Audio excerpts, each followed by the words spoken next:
Iginiit ni Justice Secretary Boying Rimulya na kailangang ibalik muna ng mag-asawang kontratista na sina Curly at Sara Diskaya ang ill-gotten funds kung mayroon man bago sila mai-consider bilang state witness sa investigasyon ng malawakang korupsyon sa flood control projects.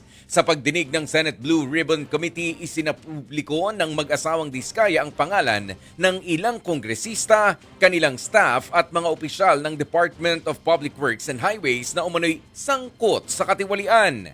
Nagpahayag din ng mag-asawa ng kahandaang makipagtulungan sa Senado sa isinasagawang investigasyon. Ayon kay Rimulya, kung meron silang nakukuhang perang hindi dapat ay isauli nila ito sa Republika bago pa ma-consider para sa immunity.